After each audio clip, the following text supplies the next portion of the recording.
So glad you're there. It's the Brian Kilmeade Show. We're coming to you from 48th and 6th in Midtown Manhattan, where we have a mayor that can't recognize the fact that we had a legitimate Islamic extremist terror attack right by his Gracie mansion.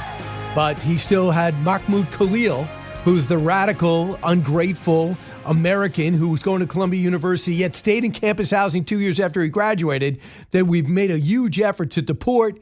But for some reason, it's okay for him to go over the mayor's house for Ramadan. Meanwhile, there was a terror attack by two guys in their teens, families from Afghanistan and Turkey, respectively, basically pro-ISIS. And with a very formidable IED that if they put it together with a little bit more skill, would have really done some tremendous damage here in New York City. So it just goes to show you the danger is not just in the war zone of Beirut, not just in the war zone of sometimes Tel Aviv. We know all over Iran. It is everywhere. But we're getting used to that. Bottom of the hour, Kathie Lee Gifford joins us. Michael Oren is standing by now, former ambassador to the United Nations, a veteran himself. Ambassador joins us from Israel, I think. Right, Ambassador? Mm-hmm. In Tel Aviv, under intermittent fire here. Yeah. So what kind of pace are they at in terms of incoming today? Listen, a week ago it was about 30 a day. Now we're down. This morning had about 3 or 4, which is we're dealing with it. We have our bomb shelters. Right. What does it tell? What does it tell you with the lower cadence? Do you think it's a choice, or is it about their stocks, Iran? The answer to both questions is yes. The answer is yeah, we're hitting their launchers, yet we're hitting their arsenals and their production facilities, but they're always going to save a couple of missiles for rainy days. And all they need is to have 1 or 2 of these rockets a day, and that kind of ruins your life. They just, you hear it? Yeah, I heard something. Can you hear that? Yeah. That's the next rocket coming in. How about that? I'm going to stay with you as long as I can, okay? Understood. Understood. All right. That is a pre-rocket warning. We have actually a pre-rocket warning that comes over our cell phones. You can see it, the writing there. That's telling you to get near a bomb shelter. And that gives you another minute or two, you're going to see. But they're also going to they're also outsourcing. So they got Hezbollah firing at us at the north. And they're going to soon, my guess is when Hezbollah runs low on missiles, they'll bring in the Houthis and maybe some of those the terrorists that they have in Syria and Iraq. So, they're outsourcing. They're one big terror network. And if I could, Brian, could you say a word about those bombs yesterday in New York of the ISIS yes. terrorists? We tend to distinguish between ISIS and Hamas and Hezbollah and Iran. It can be very confusing, especially if you're not living in this region. They are all the same. They may be Sunni, they may be Shiite, but they have the exact same theology. They aim to recreate the medieval Muslim empire in the Middle East and then expand that realm to the world. They will use the same modus operandi, the same way of completing this vision is through terror, it's through genocide, it's through propaganda. And what they all have in common, and this is very important for understanding this war, is that they all have the same definition of victory. In order to win, they have only not to lose. And they don't care how many people they can get killed, how their own people get killed. And we have to know this is the nature of our enemy. It's a hard one. It's a hard one to wrap your head around if you're not living here. Right. We did watch ISIS and Iran fight in the aftermath of when President Obama took out all our troops stupidly after the successful surge in Iraq. We watched ISIS come out of nowhere and try to take Baghdad, and it was Iran and the U.S. and the Kurds who pushed them back. That's where when someone comes out for ISIS, you're not necessarily coming back from Iran, but you're saying the bracket is Islamic extremist. It's the bracket is Islamic extremist. So what's going on in Manhattan is not divorced what's going on, literally in my house tonight.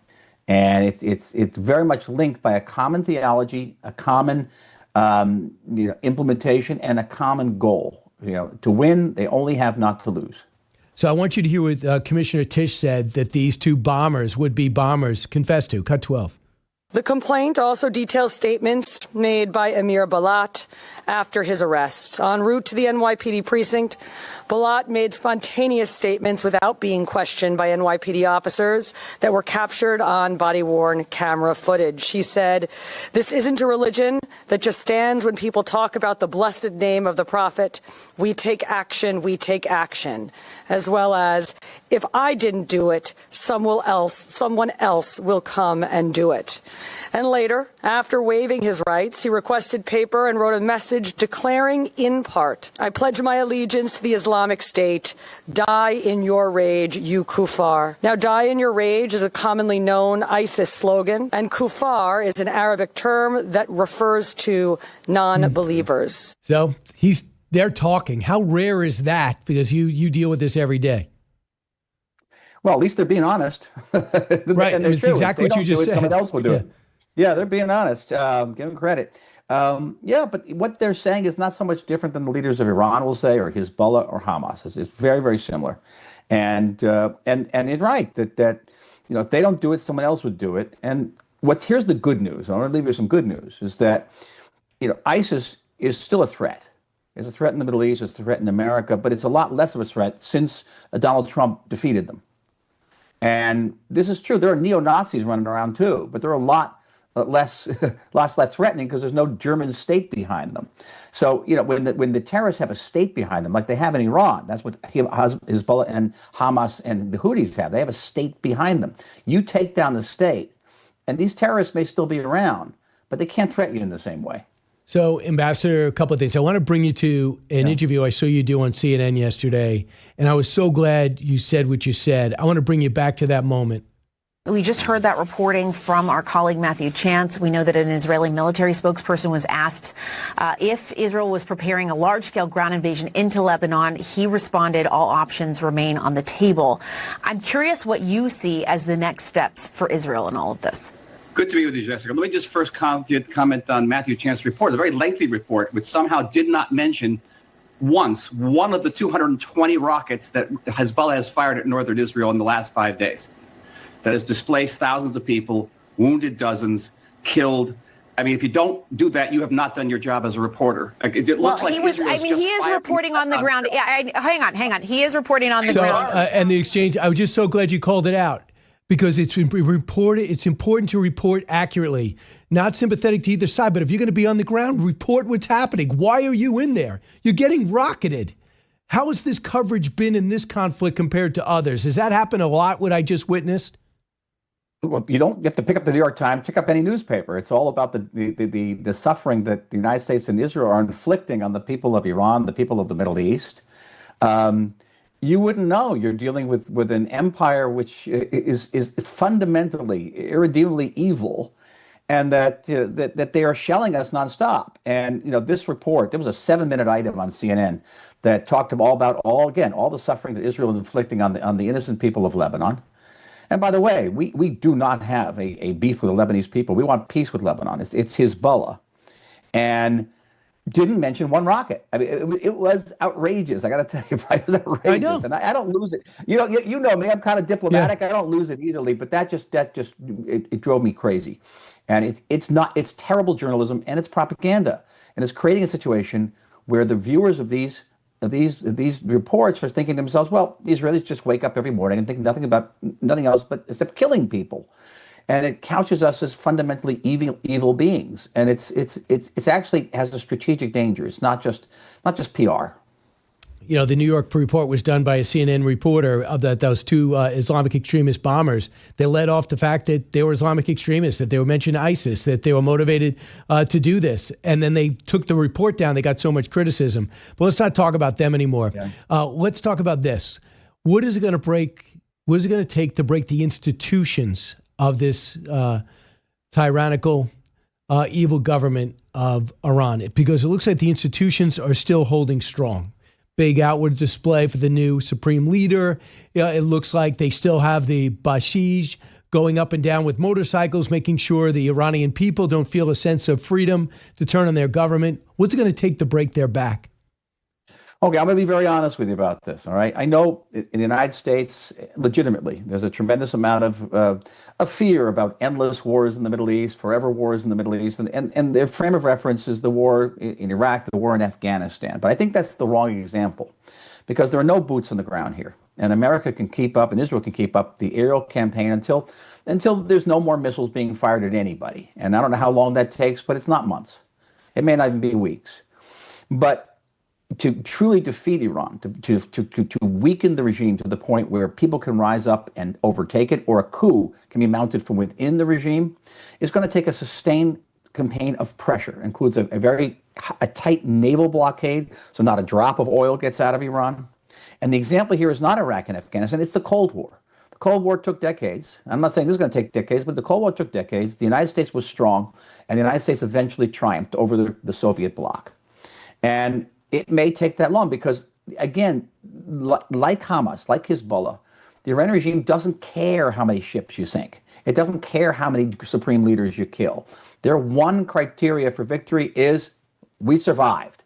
We're going to come out of the rubble and we're going to give a V sign and we've survived. And you got to create a situation where they can never claim that they won victory. If the war was to end today, Iran would claim victory. If you ask the people in the Hamas in Gaza whether they won the war, after 2 years, and all that destruction, they think they won the war because they're still standing. And so we have to create a situation where they're not still standing. And it doesn't necessarily have to be a military solution. It could be punishing sanctions. It could be a naval blockade, and create a situation where nobody can make a rocket launcher anymore. And that could be sustained. And I think that the American people, I believe, would be able to give support for that. Certainly the people of Israel would give it 100% support. So how important is it to take out this 56-year-old son of the Ayatollah Khomeini, who now has the reins of that country?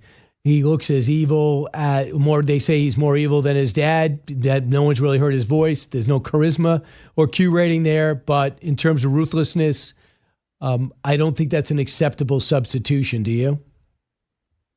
No, but it's almost irrelevant because it doesn't matter if they put up, John Doe there. If he has exactly the same policy, the same worldview, which we are going to try to recreate this medieval kingdom, and we're going to expand it, to include the world, and we're going to use terror, and we're going to use genocide, we're going to use every possible means of doing that, then, the logical response, the moral response of the United States and Israel has to be to eliminate that individual as well, until such a time as maybe it sinks in that this is not very good for the Iranian people. The Iranian people are talented, ultimately pro-Western people who want prosperity. They do not want to spend $500 billion on a nuclear program, which is now reduced to rubble, or to spend billions for terror, and these terrorist organizations have been reduced, or to build ballistic missiles, again, at billions, the cost of billions, just to threaten neighbors and kill people throughout the Middle East. And maybe there'll be that type of uprising or that type of coup within the actual military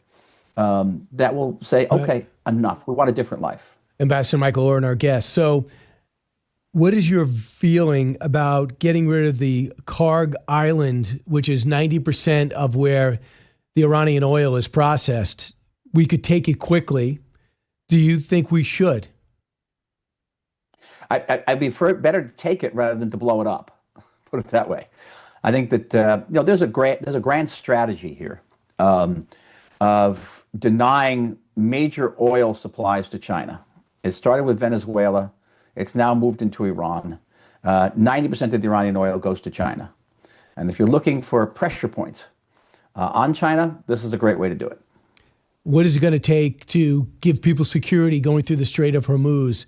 I'm hearing from military officials, it's going to be a few more days because we've got to get rid of all rocket launchers that could send something maybe 200 miles into the strait. I think the escort idea is a great idea.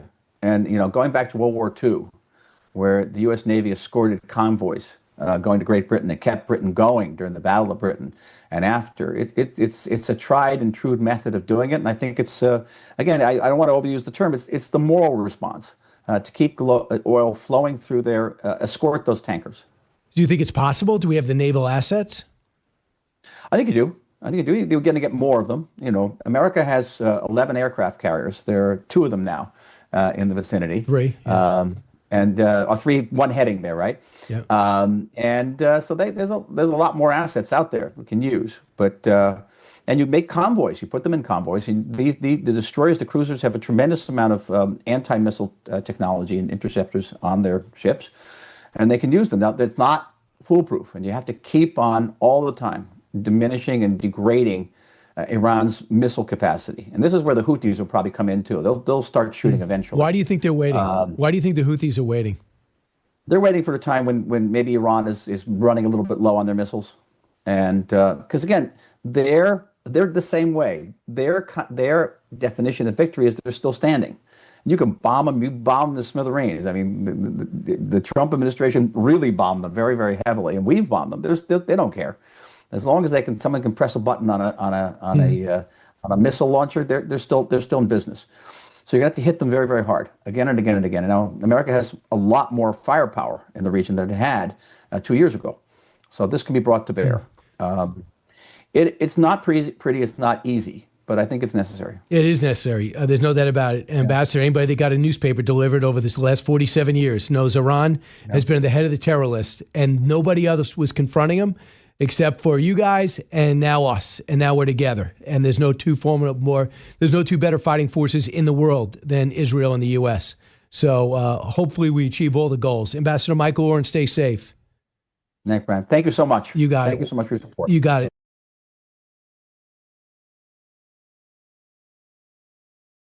Hey, welcome back, everybody. Bottom of the hour, Kathie Lee Gifford is going to be joining us in studio. That'll be great. Meanwhile, just a note about what's going on over in Australia. The Iranian soccer team is over there playing a match, or might be in a tournament. They did not sing during the national anthem. Broadcaster over there said all of them should be put in jail. And immediately, Australia is giving them an offer of asylum at our urging, too. I'm not saying they wouldn't have done it on their own, but 5 said, yes, we defect. And the others are showing signs they want to defect, but the handlers are dragging them onto the bus. And maybe in the airport by now, some Australians are trying to jump in front of that bus and stop the bus from going forward. Meanwhile, they know that if they go, some of them say, we'd like to leave, but you're going to torture us, our family, if we did. Wouldn't this be a great moment for Megan Rapinoe and others to say this stand up for women's sports and women's soccer in particular? You know, the one who says, I don't mind trans men in women's sports. Wouldn't this be a great moment for soccer player to stand up with soccer player, female athlete to stand up with female athlete? I don't hear a word from them. I mean, this is an example of what the difference is in our society. Everyone's so critical of the U.S. They're in the Olympics and reporters are throwing out questions. What is it like representing a country after Minneapolis and the problems of having illegal immigration? And do you have a president like this? Whatever you think of the president, some don't like him. And they're answering honestly, you're a snowboarder, you're a skier, you're a hockey player. Some love him, some don't. And then you have people like in Iran, where you don't sing the national anthem and you're going to get killed. Yet people have a problem with our country, and they say our freedoms are being taken away. Get a perspective.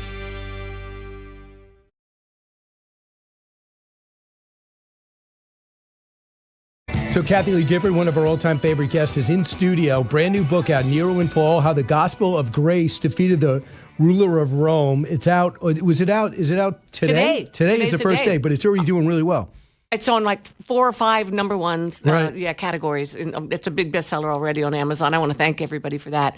I think there's a hunger, Brian, not only for hope. Everybody could use a little hope. Many people could use a lot, right? And we're all human that way. But there's also a desire for understanding in the world, because it's so bitter now. The root of bitterness has taken hold all over the world. And when you're bitter, you can't see straight. I want to learn something. I'll learn something from everybody I meet, even if I don't agree with them at all. I'd like to learn something about them by learning what they think. And that used to be the way human beings treated one another. One of the main reasons I left the New York area was not because there aren't nice people here. There are wonderful people here. But the culture had changed so much. Because you seem to be having a great time on the Today Show. Well, when I go back to the Today Show, it's because a lot of my friends are still there. And so I only go back when they ask me. I don't ever call up and say, I need a job. I don't anything like that. It's usually because somebody said, Kath, can you help us with this? Or Yeah. can you help us with that? Or trying to sell a book like I am today. So I make the rounds. It's harder and harder to do it as the older you get. You don't like to get on planes anymore, I'm sure. Oh, I love getting on planes. You're as What do you mean? What do you mean? who doesn't, right? Yeah.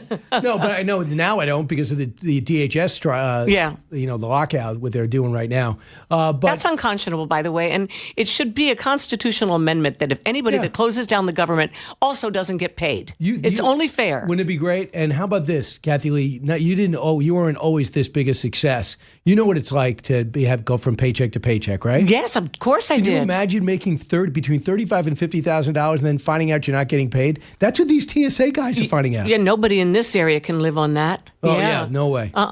New York. And I'm not sure if there's any place in America left that you can royal.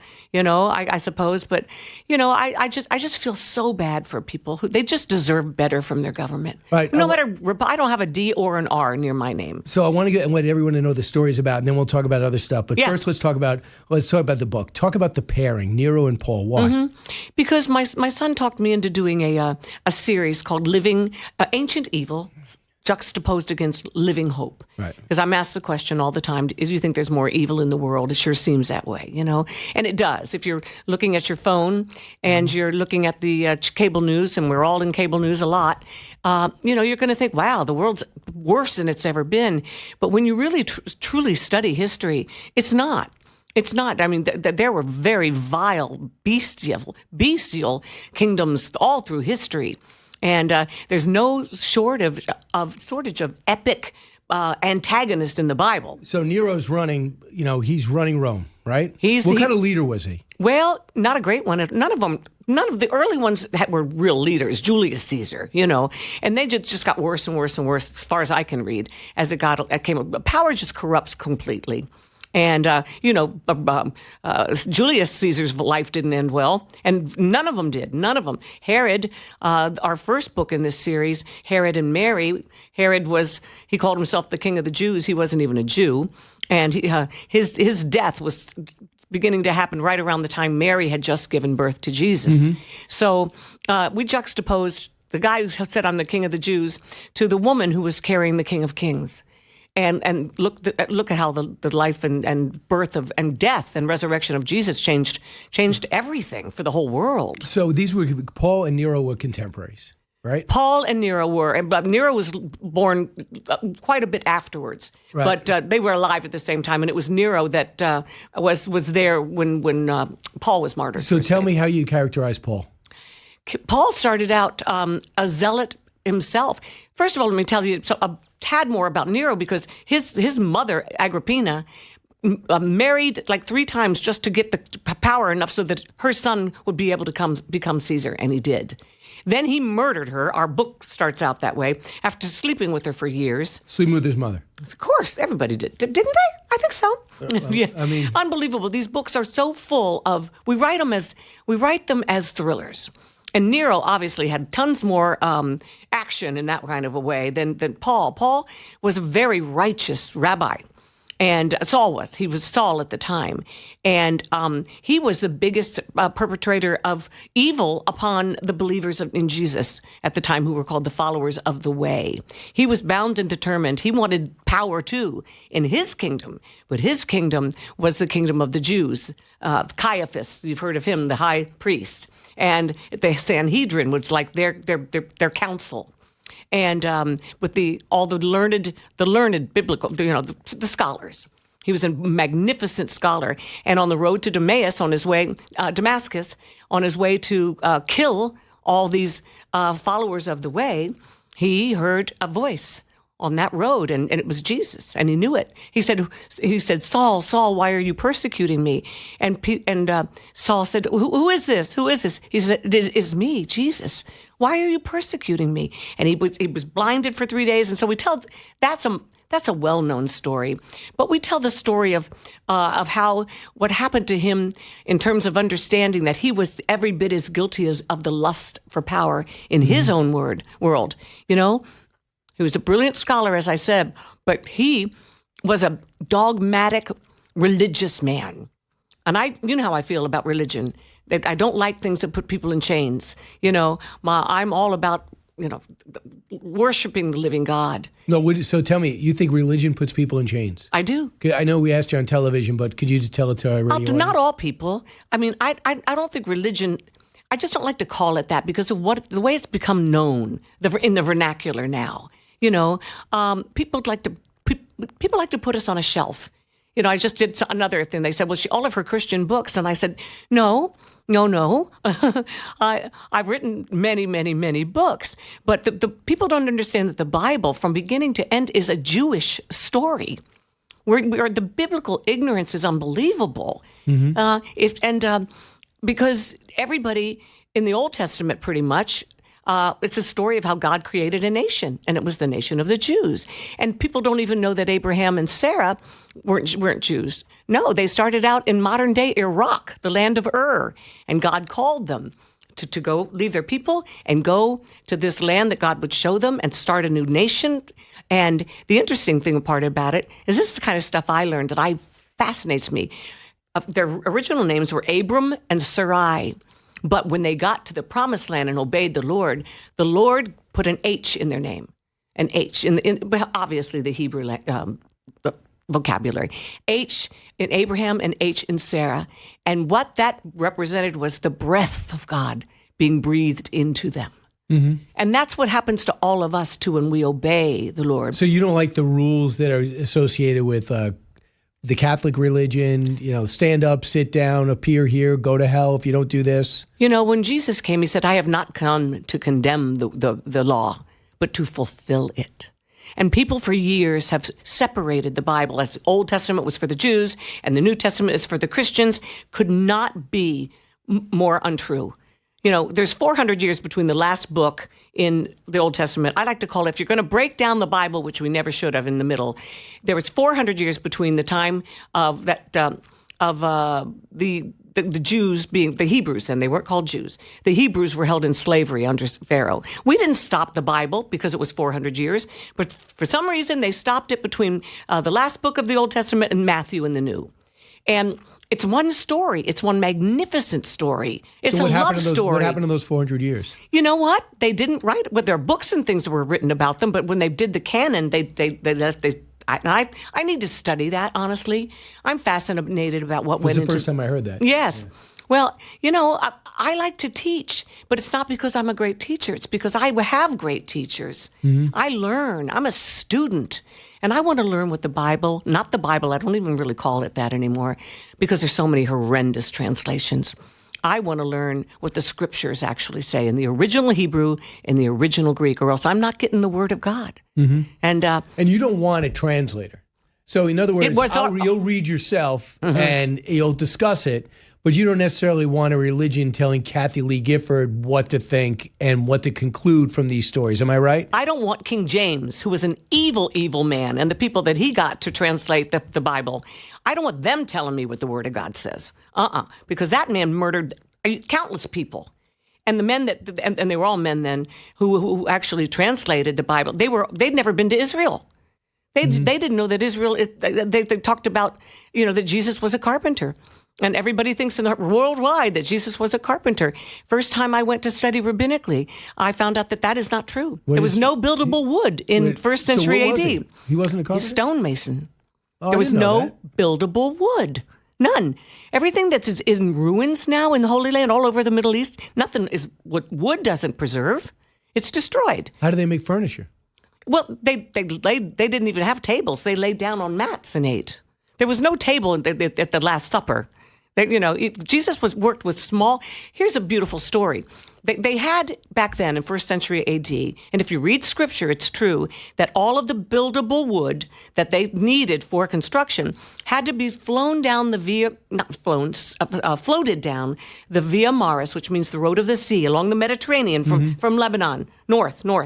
And the Bible's scripture is clear about how they needed whatever they needed was brought over that way in rafts, taken to modern-day Joppa, which is just south of Tel Aviv, taken apart and taken over land by animals and contraptions and slaves, slaves.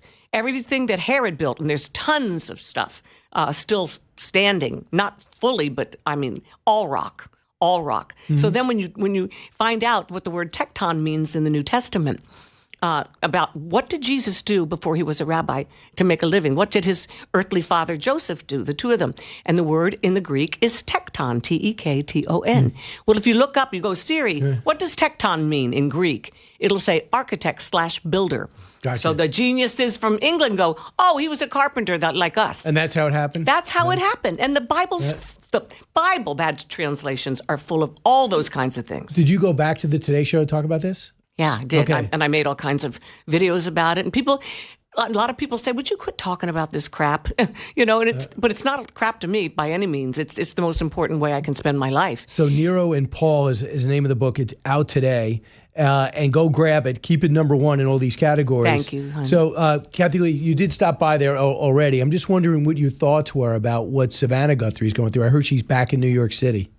I haven't heard that. I was just with very close friends of hers yesterday, and nobody mentioned that to me. Okay. All I can tell you is we were asked, all of those of us who are colleagues of hers and friends, and she didn't have any enemies over there at the Today Show. I didn't work with her on her hour, so I didn't know her as well as other people did. Not like Hoda, and I spent 11 years with Hoda. So anyway, but the minute I found out that this horrendous thing had happened, I started texting her, of course.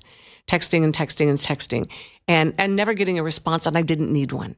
I was lifting her up. I'm not one of her closest friends, but I had been asked to do some media, and I was about to. I was coming on Fox and Friends. I was going to come on, and I had to call everybody and say, I just can't. A member of the family has requested that none of us do any media until until it's resolved. Right now, the family can't deal with anything else. And I said, well, you know what? That's who I'm going to listen to. I don't need to be on television anymore. But she did just this week. I got my first response from her. And I was stunned by it because I certainly didn't expect it and didn't need it. I know what I'm supposed to do. I'm supposed to lift her up to the living God and her whole family. And these were the three words. She said, love you, friend. And I started to cry. But she's also very spiritual, very religious. She came by and did her book promotion at Fox. Yes, that's right. Yes, she's a great lady, and she's written several bestsellers about her faith. She teaches Sunday school. But faith looks different to everybody. It really does. But for me personally, I'm a history junkie like you are. But I'm fascinated since I was first in the Holy Land as a teenager about the epic stories in the Bible. But the trouble with the Bible, no matter what translation you're reading, is it's actually so huge and so voluminous. Is that the word? That it's as if you see it in black and white. You're ready. I mean, Nero's mentioned a couple of times. Herod's mentioned 3 times only in the story of Jesus' birth, right? So anyway, that's not enough for me. I want the details. And the only way you get the details is studying the Greek and the Hebrew. And you find all of a sudden this faith of yours, at least mine, that had become incredibly lukewarm years ago. Right, Nero and Paul, go pick up this book, find out 2 stories that you need to know more about, and continue to pick up all Kathie Lee's series. Kathie Lee, great to see you again. Just got to say, it becomes in Technicolor and Dolby Sound when you study that way. Oh, yeah, and also you did the book on tape. Oh, the audio is a thriller, baby.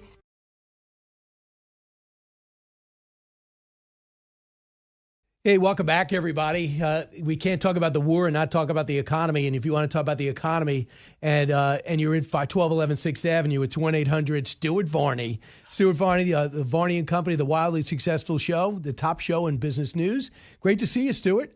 Good to be here, Brian. Well, you and I, by the way, we're defying all logic as the best-dressed people in the history of radio. I mean, look at that. The blazer of yours, a beautiful tie, and look at me. This is a sports jacket that makes me look like a Midwestern banker, and I'm rather proud of it. Yes, you do. You come off just like a Midwestern banker. First off, to see oil go over $100 a barrel and go way over that and then come down, backing up, back and forth. What are you thinking? Well, look, there's political danger here, and there's economic danger. The price of oil goes to $100 a barrel, and up goes the price of gas. That's a very important thing. About 40 cents? Would you say 40 cents? So far, up about 40 cents. You've gone well above $3.50. It could be that you'll get to $4 a gallon by the end of this week. That's not out of the question. Now, that's got political problems attached to it. The price of gas is very important in the United States. Nobody wants to see $4 gas, and they'll blame the president for this, and that blame will rub off into the midterms. So you've got economic political problems there, but you've got economic problems too. Because gas at $3.50, $4 a gallon raises the price of everything. Yeah. Everything. So it will add to inflation. Now, later this week, there's going to be the latest consumer price index released. That will probably not relate too much to $100 a barrel oil, but it will be a factor because prices have been rising.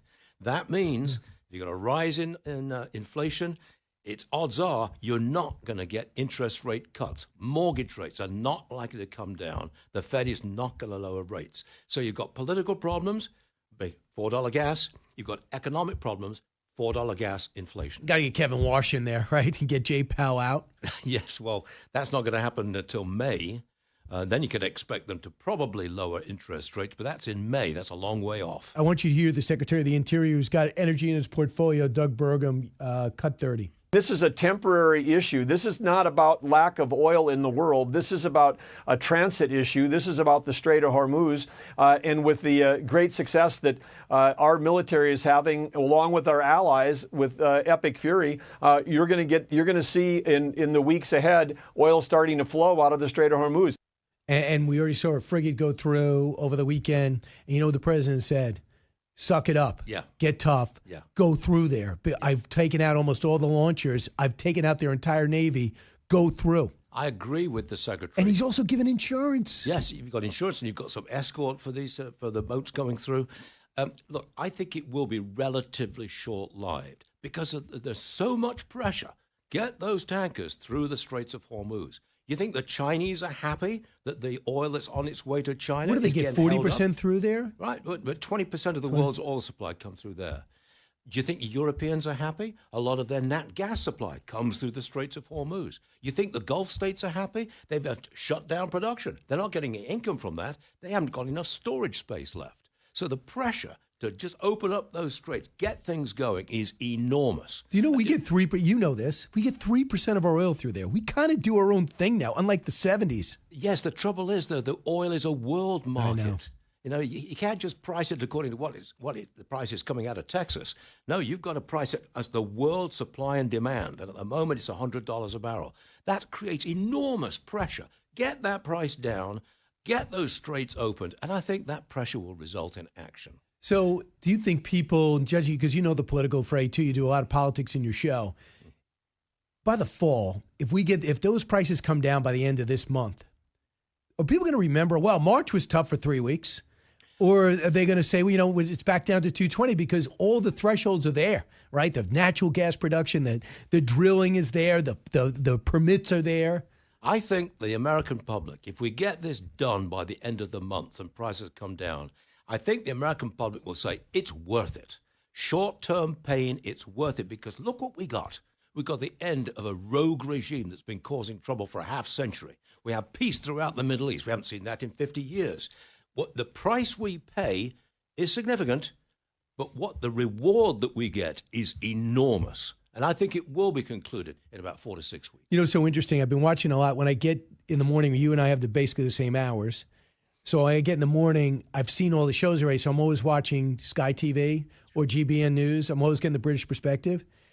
And they're kind of freaked out that they have basically 2 days of natural gas, that their prime minister's trying to say legally I can't help you, and what happened to that special relationship between the U.S. and U.K.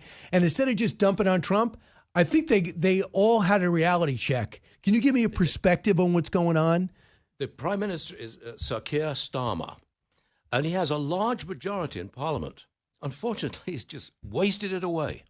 He's not taken the right action in a number of circumstances, and now he was late to get on board with Trump. Don't do that. That's the worst thing you can do. You don't stare our president in the face and say, well, I'm sorry, we can't help you right now. Don't do that. He is under enormous pressure. I think it's quite possible he will lose his job.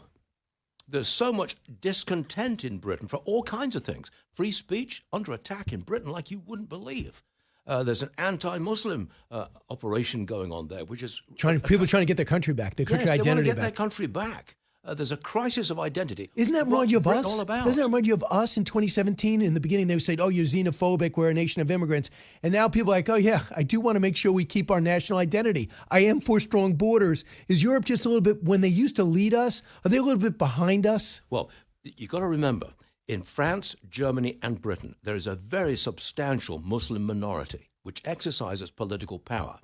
Now, if the French, Germans, or the Brits go too far towards beating up Iran or beating up Trump, then they, what you get is the local Muslims reacting to that and opposing them politically.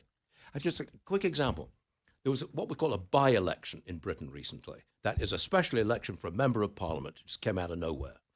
In that election, the Green Party won. Second with the Reform Party, the Conservatives. Third was the Labour government.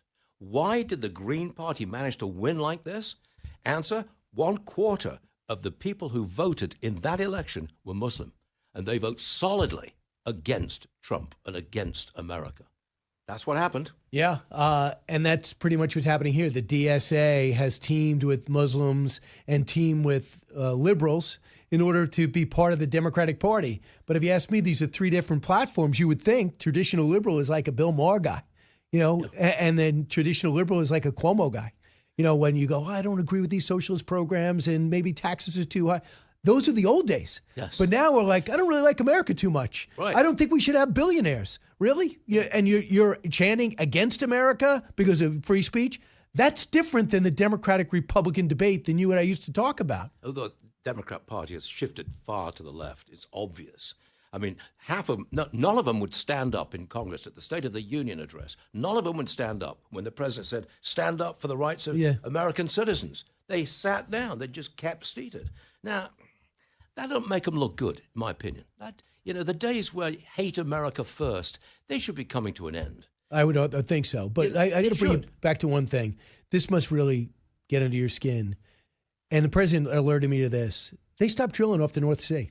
Yep. That you have natural gas and oil off, not you anymore, you're an American citizen, but the UK has natural gas and oil off the North Sea. Yeah, now, everyone's breaking out of the green fever and going to nuclear or whatever and say, okay, wait a second, we're going to need some coal.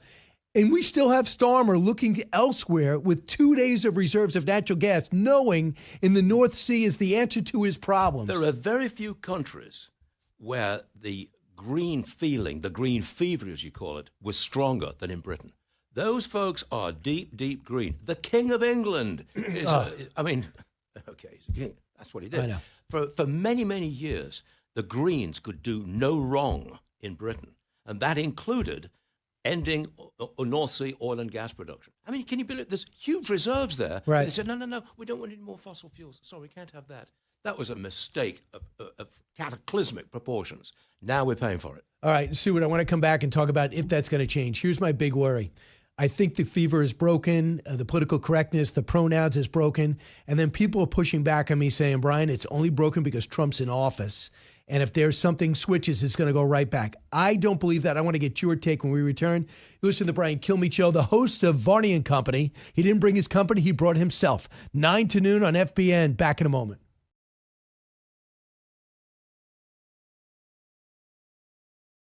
I understand from talking to Secretary Wright, our energy secretary, that what they call Suez Max, which is a super tanker, has moved, and we're asking the rest to follow suit. We'll give them the protection they need, and we are knocking the snot out of Iran's capabilities. But again, one more reason why we had to do it now and not wait until they had even additional capability to not just hold the region hostage, but the world's energy supplies. Enough is enough. They've been doing this for 47 years. They started this war 47 years ago. Thank God President Trump is doing what's necessary to end it. Stuart Varney with us right now, talking about the economic hit with Iran is temporary. Stuart, the one thing I got to give the president credit for, he cares so much about the economy, dollars and cents. It got him elected. It's how he was brought up, everything, dollars. How can I do this the cheapest way possible and put the best deal together possible? And he's doing this for the greater good. I'm going to suck it up in a time in which my administration just told me the stats show and the polls reveal that the people care most about affordability in the economy. And he's straining the pocketbooks temporarily for a chronic problem that's lasted almost 5 decades. That shows to me a leadership maturity. Yes, it does. He's not just talking about it. He's doing it. He realizes that you have this opportunity. This opportunity created by him, but it is an opportunity to rid the world of a major threat. And he's saying, you will pay a price for this, a short-term price, but it is worth it. And that's leadership, isn't it? That's leadership. That's saying, this is worth it to achieve that goal. A little bit of pain, okay, but we're going to achieve it. This is me. Yeah, when we went to break, I was just bringing this up. So when we're talking about the next advent of energy, if Democrats get in control, let's say they grab the White House, are they going to get it by saying, bring back solar panels, bring back electric cars, I want to get subsidies, and I want to be political correctness? No. Or are they going to not say that, but yet do it when they get into power? Where do you think they're heading? I think the climate thing has flown. I think that train has left the station. That would be my opinion. And any attempt to bring it back, restrictions on fossil fuels, whether they say they're going to do it or they wait until they're in power to do it, it's not going to fly. I think America's come a long way from that, a long way beyond that. The Green New Deal is dead. Stu, and how could you just bring it back? You think you could get legislation in Congress that put restrictions on power output using fossil fuels? You're never going to do that. Well, especially with these data centers, the advent of AI, you just can't power it. Are you just going to be a country without AI? It's going to be impossible. I love that the president said, hey, guys, Meta, you're going to build AI, ChatGPT, you're going to build your own power stations. Right. I love that. Exactly right. Yeah, I love that because states can handle utility costs. When utility costs go up, it's really on the state. Right. But yet the president's getting blamed that utility costs are going up. Yeah. So there's no justice sometimes, is there? But look at California. California hasn't changed anything. They still have that mandate to get rid of gas-powered cars by 2035. You're not supposed to sell them. You can't have them. They still prefer to go to South America and Iraq to get their oil and gas, even though they have the reserves. So aren't they a mini island of political correctness? They are. As a matter of fact, it's about to get worse in California. Governor Newsom is adjusting the rules on emissions from refineries. The result is refineries in California are closing. They're down to about one that's left. When that one goes, they reckon that the price of gasoline in California will go up maybe $1 a gallon. It's already over $5 a gallon in California. Can you imagine $6? But they're going to do it. They're going to go through with it. There's still people in California who believe that the world is going to end, that the climate crisis is upon us, and we must get rid of fossil fuels. That is a declining point of view. I don't think it's shared widely. Right. And if Newsom wants to be the president of the United States on a climate agenda, he can forget about it. It's not going to happen. Well, he still says that Joe Biden was a great president. He'll stand by everything he's done. So the New York, it's interesting what Kathie Hochul's doing. Now, she's doing it because the election's coming up. We already had that dry run when it came to congestion pricing, remember? She's running for re-election. There will be no congestion pricing in New York City after the election. She beats Lee Zeldin barely, but we have congestion pricing. Now she's saying, wow, Governor Cuomo left me an impossible mandate when it comes to shutting down Indian Wells nuclear plant, not allowing pipelines in, the whole mini California agenda. She's looking to unravel it with a left-wing legislature in Albany, New York. Number one, is that necessary? Is this window dressing? Do you believe it? She's playing politics. I mean, if she wants to get reelected, and she does, you've got to accommodate the new feeling in town. I think she will I think she'll tax the rich. I think that's what the Democrats will turn to. Mondami wants her to. Mondami wants her to. And she realizes that she may have to. I think tax the rich is the mantra being picked up by the whole Democrat Party because there's an element of jealousy here. Billionaires have gotten an enormous amount of publicity. A lot of people are frustrated that some people can make so much. That is our system, but nonetheless, it brings some frustration. It's an easy slogan. Tax the billionaires. Tax the millionaires, tax the billionaires. It's such an easy thing. But Stuart, even Governor Newsom does not want a billionaire's tax, and he's already seen an exodus. As you know, the last one is Zuckerberg is going to Miami. We see the aerial shots of his place. You have one billionaire after another leaving in real time from California, and Newsom's not even supporting the proposition that's on the ballot in November. So do you believe it's still got legs? What, the wealth tax? Yeah. Yeah, that is going to be on the ballot in California. They'll get the signatures required. And they're going to lose all their billionaires. They're going to lose the wealthy. Well, they've got an army of lawyers to protect them. Just because a couple of them go to Miami doesn't mean to say that all of their wealth has gone with them and all their income has gone with them. That's not the point. That's not what's happening. Before you go, when it comes to investment income, the way, like, if I go and invest in a bunch of houses, you see my money, you see my revenue, and I get taxed. Yep. But if I have investment income, which I have very little cash on, whether I'm Jeff Bezos, he doesn't really have much cash. He has it in stocks. He doesn't really pay much. He doesn't pay any. No. He doesn't pay any tax until he cashes out. These guys don't pay income tax. Are you okay with that? Am I okay with that? Yes. You don't. I don't want to see anybody taxed on an item, on an investment, like a stock, for example, which they haven't yet sold and made a profit on. That's the California wealth tax. That's what they want to do. 5% off the top from everything you own. Look at your portfolio. This is the value at the end of the year. Yes. That's what you're being taxed It's not on? just stocks. It's your house. It's your cars. It's your artwork. It's your land. It's your businesses. We want 5% of that. Wow. Now, that's catastrophic, and I don't think it'll actually happen in reality, but it's going to be on the ballot. Stuart Varney, what can we expect on your show on Wednesday? All kinds of stuff about None of my business. the market and the price of oil. You're going to be concentrating on the price of oil. Case closed Wednesday morning. Watch the war, watch your pocketbook. It's the same story. That's what I do for a living. He is Stuart Varney from Varney & Company. Keep it here. Keep in mind, go to BrianKilmeade.com. Find out how to see me May 30th in Reno, Nevada. And, of course, on July 11th, not History, Liberty, and Laughs. Now it's Uniting the States, streamed on Fox Nation. Thanks for listening to Brian Kilmeade Show. Keep it here.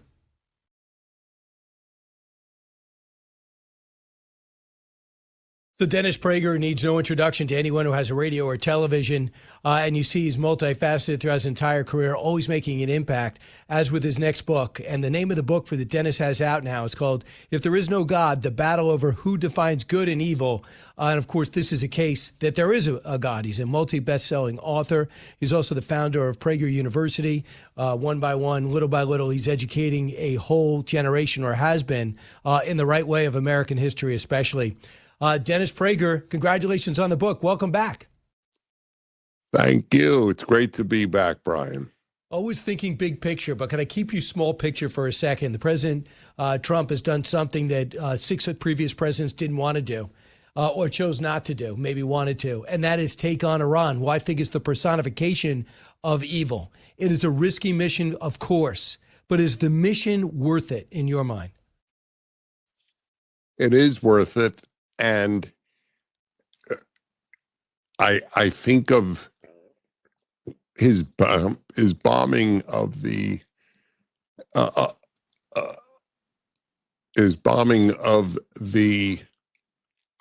nuclear facilities about 6 months ago. Yep.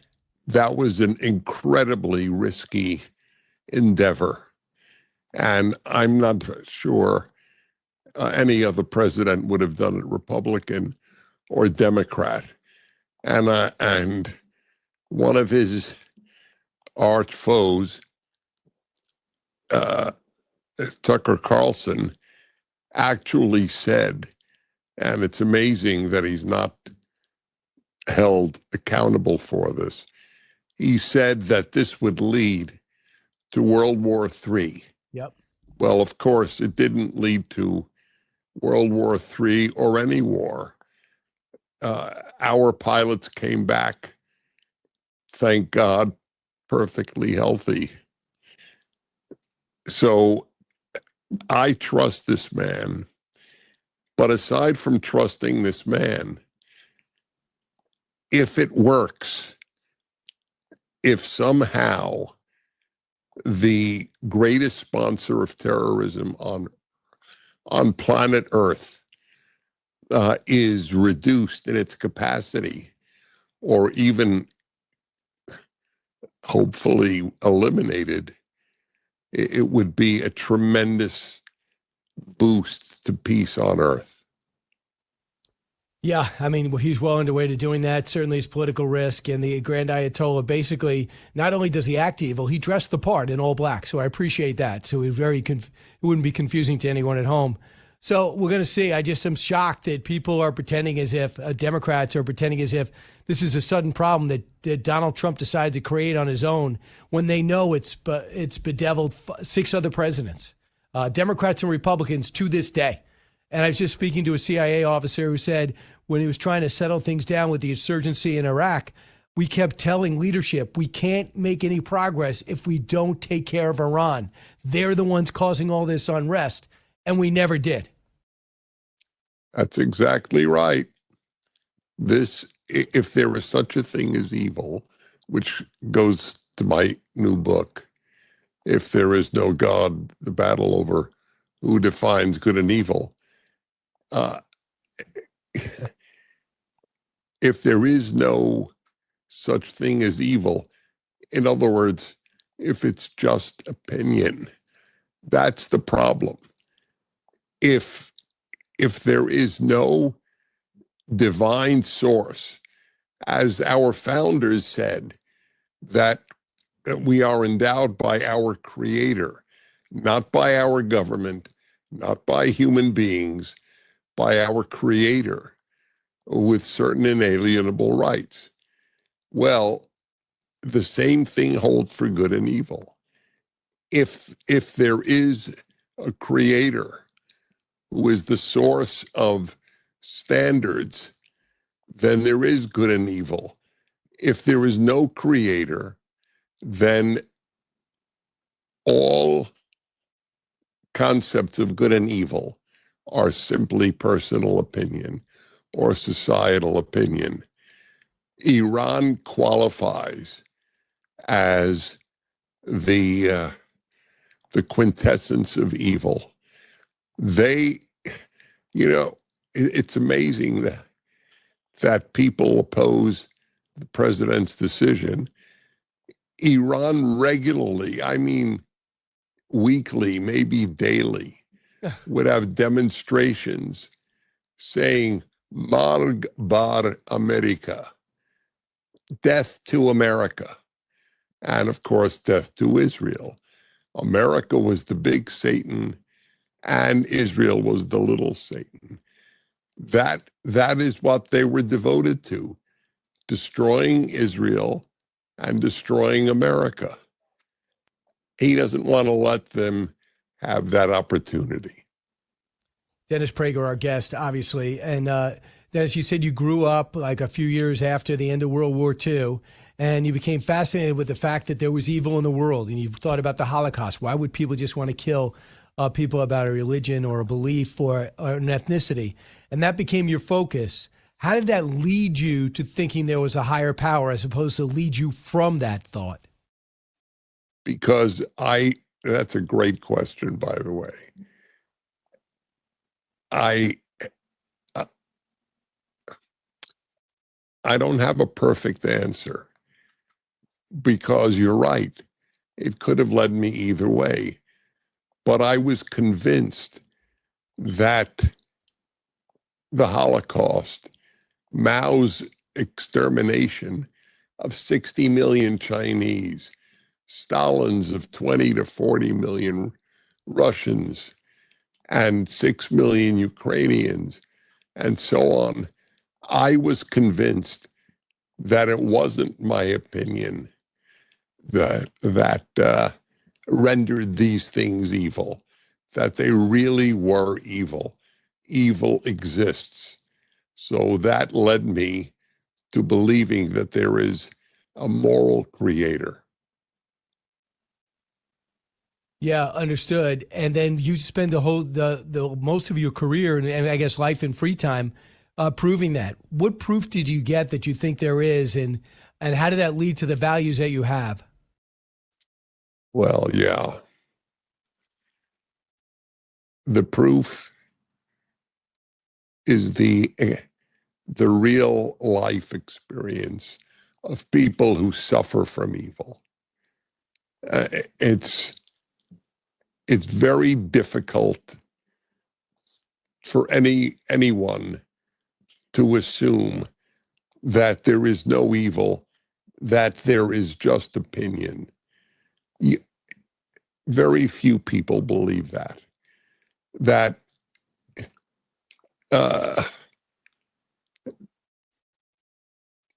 My favorite color, that's opinion. That's not absolute. But the Holocaust and the Chinese famine and so on, induced by Mao, that's real. That's not favorite color. Understood. I got it. and they go out there and prove it. How does that change your life? When you go out and you go look on these circumstances, you come to your conclusions. Were you somebody that went through a transformation as you came to these conclusions and your thoughts and started writing these books? Were you someone that needed to change, or did it just make you better? I think it made me better. I wrote in my diary in high school, as a junior in high school. I still have that diary. I wrote, I know my mission in life. My task in life is to influence people to the good. I assumed there was good and evil already in high school. What I've devoted my life to doing is identifying evil and trying to persuade people to combat it.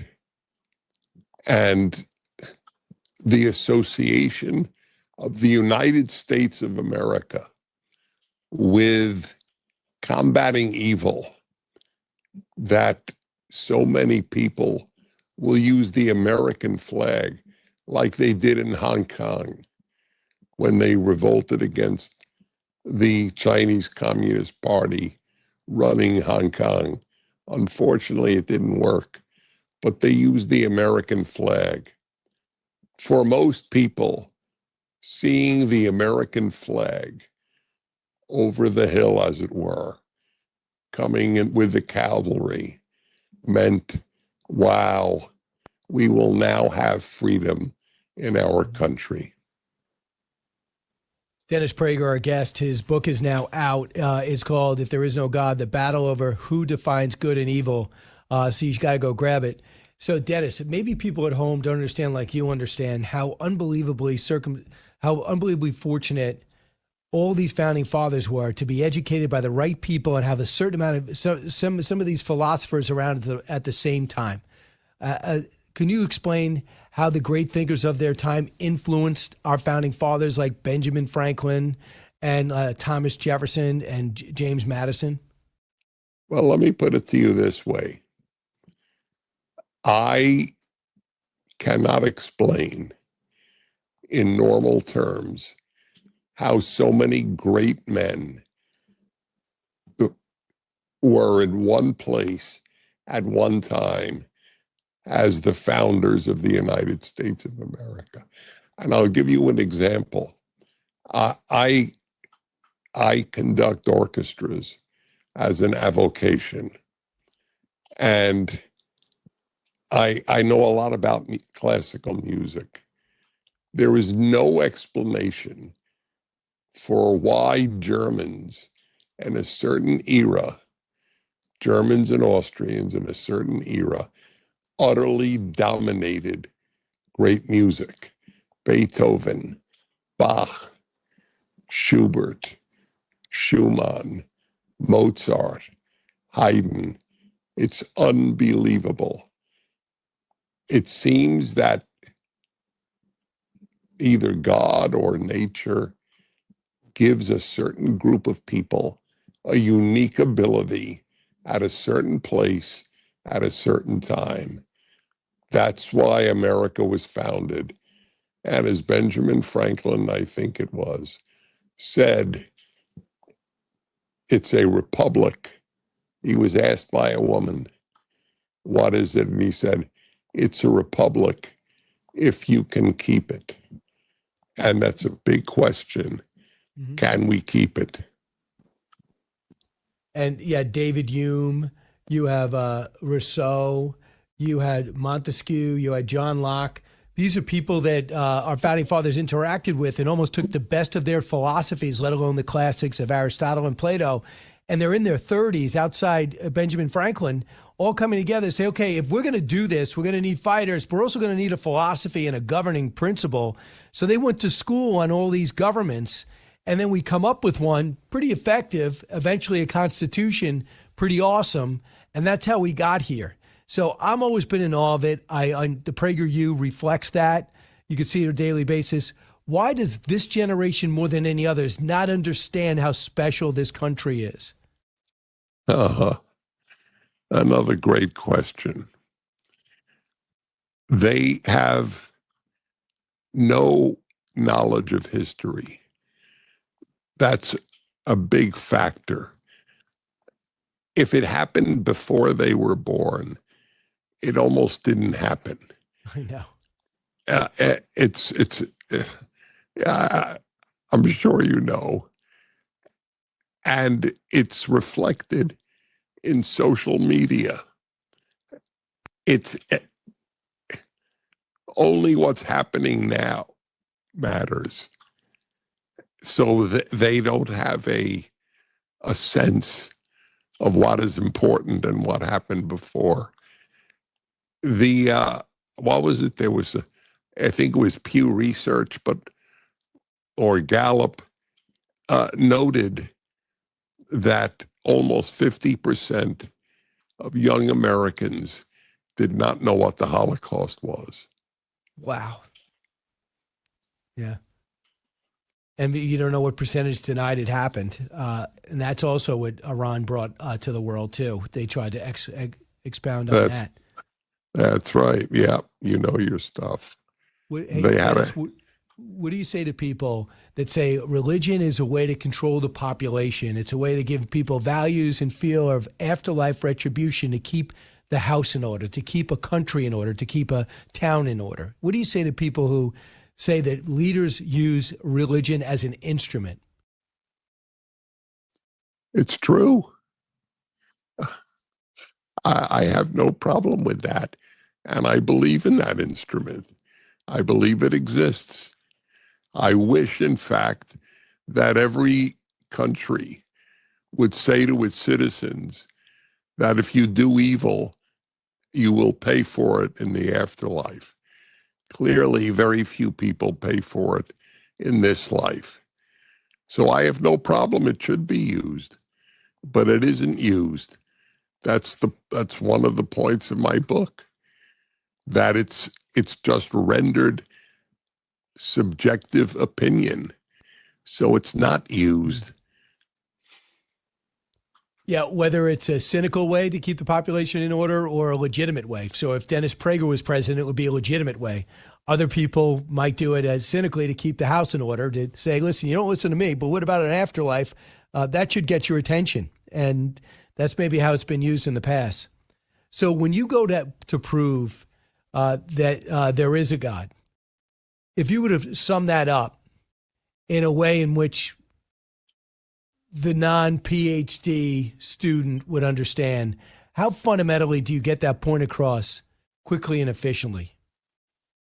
Well, there are two separate questions: the necessity of God and the existence of God. Yep. I have spent much of my life speaking about the necessity. But if you're asking about the existence, I cannot rationally, and I emphasize rationally, explain the existence of anything, let alone consciousness, the human being. The idea that the universe came from nothing, the notion that something came from nothing. I mean, if we found a computer on Jupiter, wouldn't we assume that an intelligence put it there? Well, that's us. We human beings on Earth, we are the computer on Jupiter. And intelligence doesn't come from non-intelligence, just as existence doesn't come from non-existence.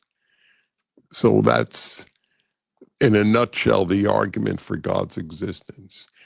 But my emphasis, as I have said, has been on God's necessity. No God, no good and evil, no ultimate justice. Understood. So, Dennis, for you personally, and by the way, his book is now out, as you know, and The book is now out, and If There Is No God, the battle over who defines God, good and evil, is out, and you can always order it at Dennis Prager. So, Dennis, you went away for a while. I heard you had an accident. Could you tell everyone what happened? Well, I advise everybody to read my Wall Street Journal op-ed of I don't remember what day, it was about a week ago. And I explained there on November 12th, 2024, I fell in my house and I was rendered immediately paralyzed from the shoulders down. So my life radically changed. But I have not become depressed, let alone suicidal. And I explain why. And it's gotten a lot of, it's gone viral for good reason, by the way.